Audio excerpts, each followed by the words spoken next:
ETV Bharat Urdu में आपका खैर मकदम है। न्यूज़ टाइम की अहम खबरें। सऊदी अरब समेत अरब ममालिक और दीगर ममालिक में आज ईद उल फितर नहायत तस्को एहतशाम और जोशो खरोश के साथ मनाई जा रही है। पाकिस्तान में भी मजहबी अकीदत और एहतराम के साथ ईद मनाई जा रही है। पाकिस्तान के हर छोटे बड़े शहर में नमाज ईद उल फितर के हज़ारों छोटे बड़े इज्तिमात मुनाकिद किए गए। उम्मत मुसलमा और मुल्क की तरक्की, सलामती और खुशहाली के लिए दुआएं मांगी गई। अरब ममालिक के साथ साथ जम्मू और कश्मीर, केरला और तमिलनाडु में भी ईद उल फितर मनाई जा रही है। श्रीनगर की ईदगाह समेत कई मकामात पर ईद उल फितर के रूह परवर मनाजिर देखे गए।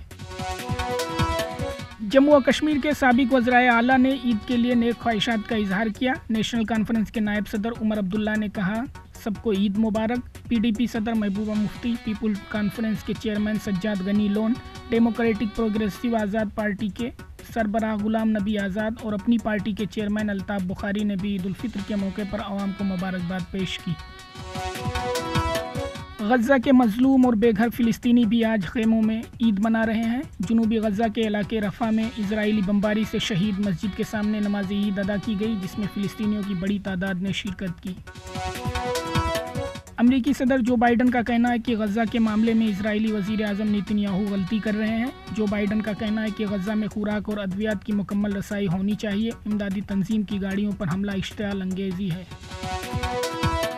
गज़ा में नुसरत पनाहगुज़ीन कैंप में एक मकान को निशाना बनाकर किए गए इजरायली फ़ज़ाई हमले में कम से कम 14 फ़िलिस्तीनियों की मौत हो गई। इजरायली जंगी तैयारों ने कैंप में अबू यूसुफ ख़ानदान के एक घर को निशाना बनाया। हमले में घर मुकम्मल तौर पर तबाह हो गया।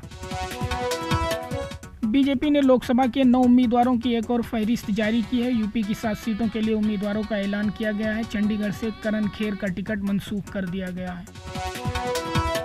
सुप्रीम कोर्ट ने गुमराहकुन इश्तिहार के मामले में बाबा रामदेव की दूसरी माफ़ी को मुस्तरद कर दिया। बेंच ने कहा कि मामले पर अदालती हुक्म की जानबूझकर खिलाफ वर्जी की गई है। कार्रवाई के लिए तैयार रहें। खबरों के ताज़ा अपडेट्स के लिए ETVBharat.com लॉगिन करें।